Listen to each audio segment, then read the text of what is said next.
गरीब सवर्णांना आरक्षण देणारं गुजरात पहिलं राज्य ठरलं असून आजपासून गुजरातमध्ये सवर्ण आरक्षणाचा कायदा लागू होतोय. गुजरातचे मुख्यमंत्री विजय रुपाणी यांनी हा निर्णय घेतलाय.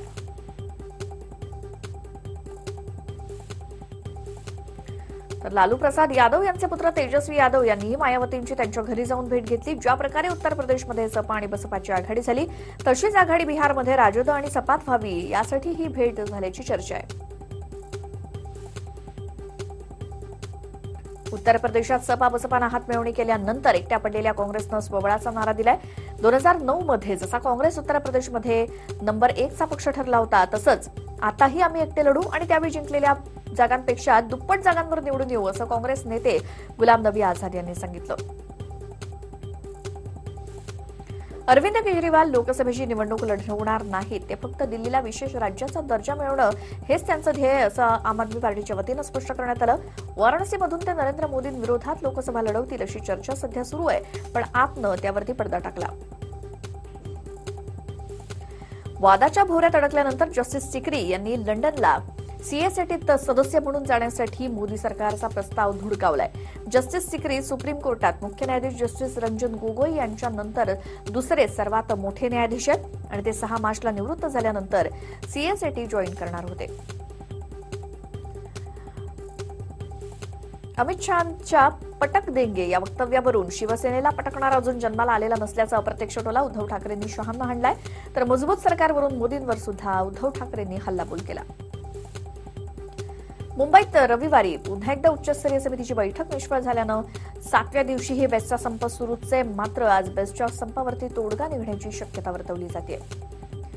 मुंबईतल्या भिवंडी येथील शेतकऱ्यांनी मुंबई अहमदाबाद बुलेट ट्रेन प्रकल्पाच्या सर्वेक्षणासाठी परवानगी दिली आहे. भिवंडीच्या अंजूर आणि भरोडी गावांमधील 61 हेक्टर जागेवर सर्वेक्षण करण्यासाठी ठाणे जिल्हाधिकाऱ्यांना गावकऱ्यांनी परवानगी दिली. गोव्यामध्ये एका क्रिकेटपटूचा मैदानावरती हृदयविकाराच्या धक्क्यानं मृत्यू झाला. राजेश घोडके असं त्याचं नाव असून तो रणजी क्रिकेटपटू होता. 7 फेब्रुवारी ते 30 मार्च दरम्यान मुंबई विमानतळावरचा रनवे दुरुस्तीच्या कामासाठी बंद राहणार आहे. त्यामुळे सुमारे 900 उड्डाणं प्रभावित होणार आहेत आणि त्यात या दरम्यान विमानाच्या तिकिटांमध्ये 20 ते 96% वाढ होणार आहे. प्रत्येक मंगळवारी, गुरुवारी आणि शनिवारी सकाळी 11 ते संध्याकाळी 5 या वेळेत रनवे पूर्णपणे बंद राहणार आहे. हनी ट्रॅपमध्ये अडकलेला जवान सोमवीरनं राष्ट्रीय सुरक्षेच्या दृष्टीनं अत्यंत संवेदनशील माहिती अवघे 5,000 रुपये आणि काही अश्लील छायाचित्रांच्या मोहापायी पाकिस्तानी एजंटला दिल्याचं समोर आलं. सोशल मीडियाच्या माध्यमातून या महिला एजंटनं या जवानाभोवती जाळं विणायला सुरुवात केली आणि या जवानाला 18 जानेवारीपर्यंत पोलीस कोठडी सुनावण्यात आली आहे. सोशल मीडियाच्या माध्यमातून भारतीय लष्करी जवानांना जाळ्यात ओढण्याचा प्रकार उघडकीस आल्यानं खळबळ उडाली आहे. लष्कराच्या हालचालींची संवेदनशील माहिती पाकिस्तानी एजंटला पुरवल्याच्या प्रकरणावरून 50 जवान लष्करी गुप्तहेर विभागाच्या रडारवरती आहेत. बिहारमध्ये कायदा आणि सुव्यवस्थेचा कसा बोजवारा उडालाय हे पुन्हा एकदा समोर आलंय. खंडणी देण्यास नकार दिल्यानं एका महिलेला गुंडांनी भर रस्त्यात मारहाण केल्याचं दिसतंय. ही महिला एका खासगी शाळेची मालकीण आहे. घटना सीसीटीव्हीत कैद झाली असून त्यात हे गुंड हवेत गोळीबार करतानाही दिसत आहेत.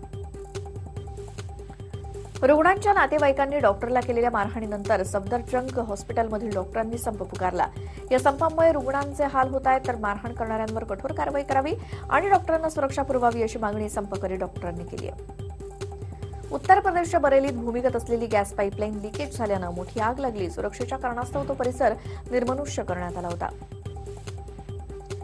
मकर संक्रांतीच्या पार्श्वभूमीवर उत्तर प्रदेशच्या प्रयागराजमधील संगम घाटावर रात्रीपासूनच स्नान करण्यासाठी भाविक कडाक्याच्या थंडीत सुद्धा जमलेत.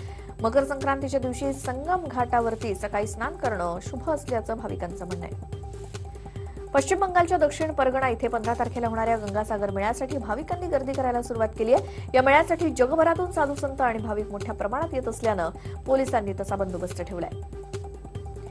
जलीकट्टूला होणाऱ्या स्पर्धेसाठी आपल्या जनावरांच्या रजिस्ट्रेशनसाठी बैल मालकांनी गर्दी केली. मकर संक्रांतीला ही स्पर्धा घेतली जाते. हिमाचल प्रदेशमधील कुर्फी इथे जोरदार हिमवृष्टी झाल्यानं सगळीकडे बर्फाची चादर आहे. या हिमवृष्टीचा आनंद घेण्यासाठी पर्यटक मोठ्या प्रमाणात कुर्फीत आलेत. शिमला आणि परिसरात पुन्हा हिमवृष्टी झाली असल्यानं या ठिकाणी पांढरी चादर अंथरल्याचा भास होतोय आणि या बर्फवृष्टीनं जनजीवन मात्र विस्कळीत झालंय. मनालीमध्ये सुद्धा तुफान हिमवृष्टी सुरू आहे आणि त्यामुळे वाहतुकीवर विपरीत परिणाम झाला असून काही काळासाठी वाहतूक पूर्णपणे ठप्प झाली होती.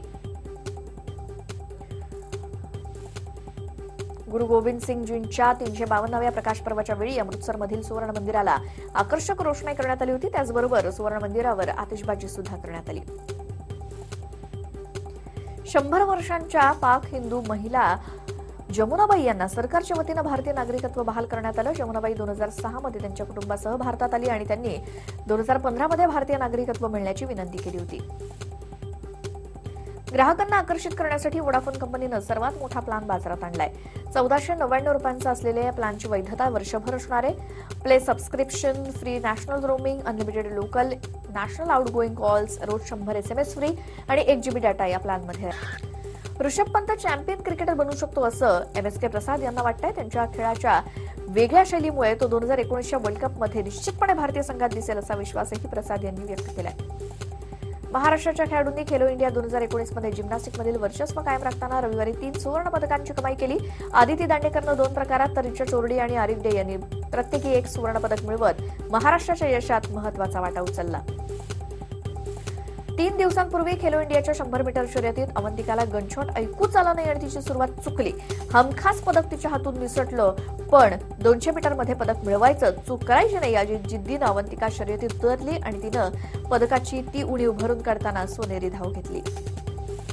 आजपासून ऑस्ट्रेलियन ओपनचा थरार पाहायला मिळणार आहे. या स्पर्धेदरम्यान 100वा किताब जिंकण्याची संधी रॉजर फेडररला आहे.